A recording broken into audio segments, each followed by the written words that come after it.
आज आपण मिक्स डाळीचे आप्पे बघणार आहोत। पण एवढे जाळीदार आणि झणझणीत, कुठलेही टेन्शन नाही, भिजत ठेवायचं वगैरे बिलकुल टेन्शन नाही। पण एवढे जाळीदार आप्पे बनवायचे, हेल्दी आणि पौष्टिक। तर अशा आप्पे कसे बनवायचे ती मी आज तुम्हाला ह्या व्हिडिओमध्ये दाखवणार आहेत। मऊ लुसलुशीत आणि त्यासोबत झणझणीत अशी शेंगदाण्याची चटणी बघणार आहोत। तर तुम्ही व्हिडिओ कुठे स्किप न करता व्हिडिओ पूर्ण बघा, म्हणजे तुमच्या लक्षात येईल की एवढे झटपट एवढे जाळीदार आप्पे कसे झालेले आहे। तर आप्पे बनवण्यासाठी ह्या वाटीने मी 2 वाटे तांदूळ घेतलेले आहे आणि त्याच वाटीने 1 वाटी हरभऱ्याची डाळ घेतलेली आहे। हरभऱ्याच्या डाळीऐवजी तुम्ही दुसरी कोणतीही मुगाची किंवा मसुराची वगैरे डाळ टाकू शकता। यामुळे काय होतं की आपण मुलांना डब्याला देतो, त्यामुळे पौष्टिक तर होतातच, पण मऊ लुसलुशीत अशा आप्पे होतात। तर डाळ आणि तांदूळ मी रात्रभर म्हणजे 12 घंटे याला भिजत ठेवलं होतं आणि आता आपल्याला सकाळी हे मिक्सरला बारीक करून घ्यायचे आहे। पेस्ट ही खूप छान अशी बारीक फाईन पेस्ट करून घ्यायची आहे। यामुळे काय होतं का आपल्याला चांगली जाळी पडते। बिलकुल तुम्हाला हे पीठ परत फर्मेट करण्यासाठी ठेवायची बिलकुल गरज नाही। आणि एवढंच पाणी टाका। आपण 3 वाट्या घेतलं होतं सगळं साहित्य, तर 1च वाटी आपल्याला वाटण्यासाठी पाणी वापरायचं आहे। तर अशी याची चांगली अशी बघू शकता फाईन पेस्ट बनवून घ्यायची आहे। आपल्याला याच्यात काही इनो वगैरे टाकायचं नाही। तर तुम्ही बघा हे आप्पे इतके जाळीदार कसे झालेले आहे। त्याची एक ट्रिक आहे की हे पीठ आहे ना चांगलं हलकं फुलकं करून घ्यायचं। आधी याला चांगलं असं एकदम गोल राऊंड नाही, याला चांगलं मिक्स करत राहायचं, जेणेकरून आपल्याला फर्मेट करायची आवश्यकता भासत नाही। तुम्हाला जर फर्मेट करायचं असेल, वेळ असेल, तर तुम्ही परत याला दिवसभरासाठी फर्मेटिंगसाठी ठेवू शकता। तर हे मग मी हलकं फुलकं करून घेतलं ना। आता फोडणीसाठी आपण अर्धा चमचा तेल आणि 2 चमचा असे मोहरी टाकलेली आहे। फोडणीसाठी मोहरी थोडी जास्तच टाकलेली आहे आणि आपण याच्यात टाकलेला आहे चिमूटभर हिंग, का तर आपण याच्यात हरभऱ्याची डाळ वापरलेली आहे, त्रास होऊ नये पचनास म्हणून हिंग थोडं टाकलेलं आहे। आणि हे पीठ आता मी पूर्णतः हलकं फुलकं करून घेतलेले आहे। त्यासाठी मी 1 कांदा बारीक कट करून घेतला आणि 4-5 अशा हिरव्या मिरच्या। मी याच्यात टोमॅटो, शिमला वगैरे किंवा कोणत्याही फळभाज्या वापरू शकतात, हरकत नाही। आणि खूप सारी कोथिंबीर टाकायची, पण मी नाही टाकलेली। आणि आता ही फोडणी आपल्याला वरून टाकायची आहे।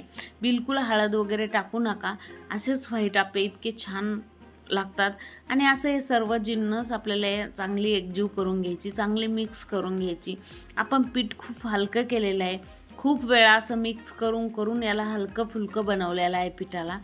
तर आता याच्यात उगा अर्धा चमचा असा आपण खाता सोडा टाकलेला आहे, उगा थोडा, का की थोडं हलके फुलके व्हायला पाहिजे म्हणून, जाळी पडायला पाहिजे, नाहीतर हरकतच नाही, बिलकुल नाही टाकला तरी चालेल। त्याच्यावर थोडं पाणी टाकायचं आणि याला परत चांगलं एकाच डायरेक्शनमध्ये चांगलं घोटून घ्यायचं, मिक्स करून घ्यायचं। यामुळं काय होतं पीठ अजून हलकं होतं आणि आपले चांगले जाळीदार होण्यास मदत होती। नाही टाकला तरी हरकत नाही खाता सोडा। नंतर हे बघा आपलं पीठ किती हलकं फुलकं झालेलं आहे आणि एकदम मस्त असं आपलं आप्याचं पीठ रेडी झालेलं आहे आप्पे बनवण्यासाठी। तर अशा पद्धतीने आपलं पीठ आपण रेडी केलेलं आहे आणि एवढे छान एवढे टेस्टी आप्पे लागते हे। आणि आता मी त्यासाठी गॅसवर आप्पे पात्र गरम करायला ठेवलं होतं, थोडं तेल ॲड केलेलं आहे त्याच्यात, आप्पे खाली लागाव नाही म्हणून। आणि तेल हे सर्व साईडनं असं फिरून घ्या। तुमच्याकडे जर ब्रश असेल तर ब्रशनं फिरवलं तरी हरकत नाही, पण हे असं चांगलं एक सर्व साईडनं लागेल असं फिरून घ्या।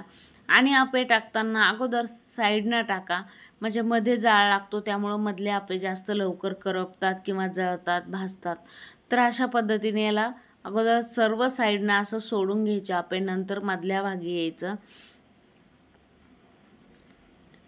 यामुळं आप्पे चांगले एकसगट चांगले भाजल्या जातात किंवा आणि मग मधले पण चांगले भाजले जातात। नाही तर अगोदरच मधले लवकर भाजतात आणि साईडचे कच्चेच राहतात।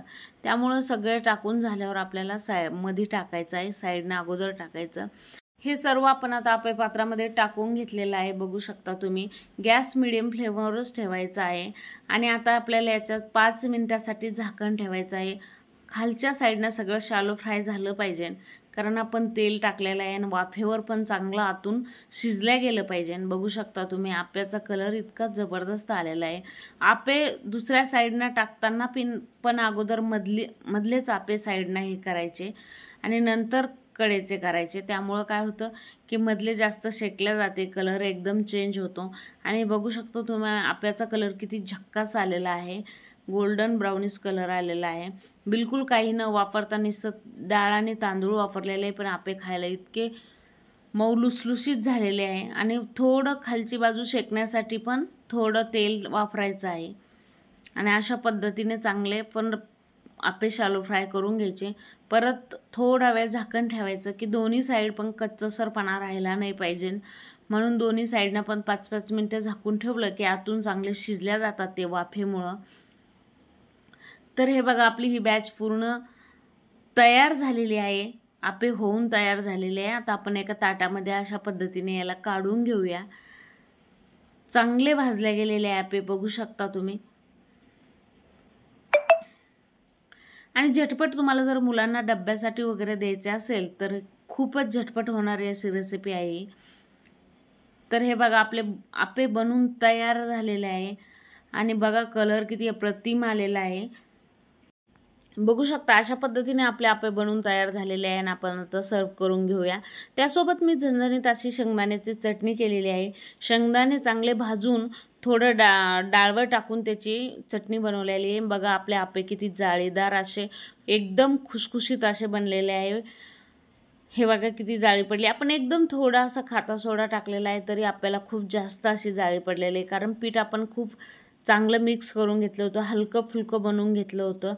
आणि त्यासोबत आपली अशी शेंगदाण्याची झणझणीत चटणी बनवलेली आहे. तुम्ही अशा कधीतरी आपे आणि अशी चटणी बनवून बघा, खूप टेस्टी लागते. आणि गरमागरम आपे खायला मजा खूप येते. आणि मुलांना पण डब्याला काहीतरी चेंज म्हणून एक दिवस असे आपे बनवून द्या तुम्ही, खरंच खूप झकास लागतात.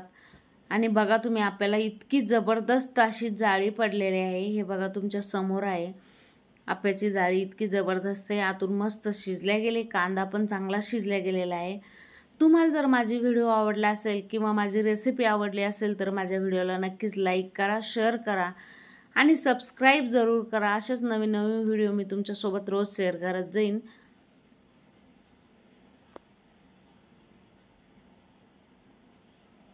आणि असे जाळीदार आपे तुम्ही घरच्या घरी नक्कीच करून बघा.